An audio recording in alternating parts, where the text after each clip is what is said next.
एक मित्र ने लिखा है, नमन, चाहे मेरा कोई भी प्रश्न हो, चाहे आप कुछ भी उत्तर में कहें, सिर्फ आपका प्रश्न लेना ही मुझे अद्भुत शांति और खालीपन से भर देता है और ये स्थिति बहुत देर तक बनी रहती है।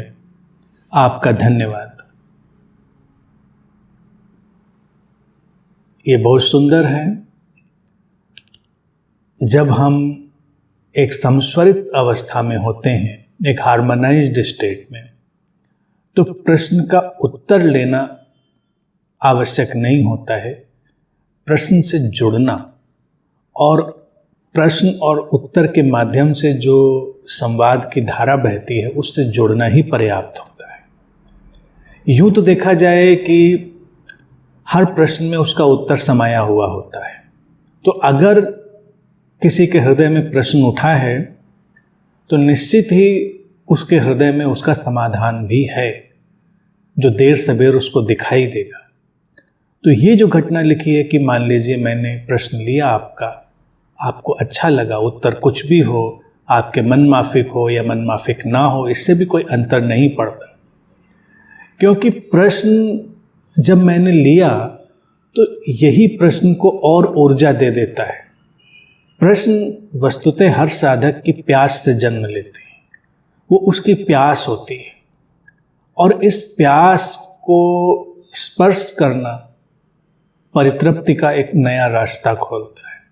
अगर प्रश्न कुतूहल से उठे हैं, यूं ही उठे हैं, तो कई बार बेमानी हो सकते हैं, उनका कोई मतलब नहीं हो सकता, उनका कोई अर्थ नहीं हो सकता। लेकिन अगर सचमुच में किसी ने कुछ पूछा है तो इतना तय है कि वो किसी बौद्धिक उत्तर की तलाश में नहीं है।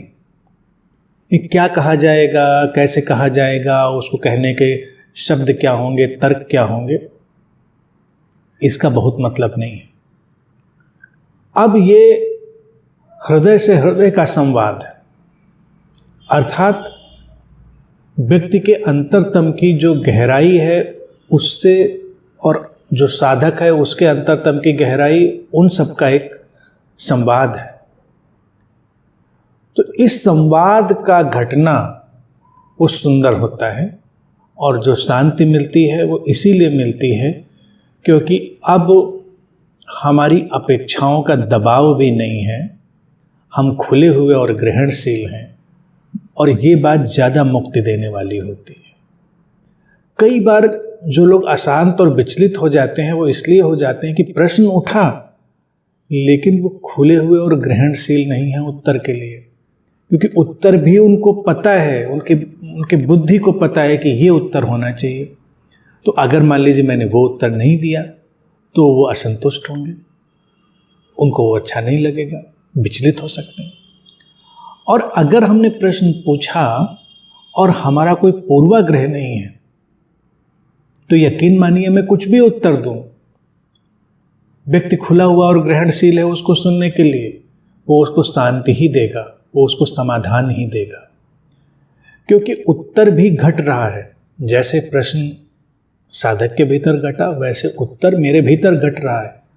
मैं कोई जबरदस्ती उत्तर देने का प्रयास नहीं कर रहा हूं कि यही उत्तर किसी को देना है।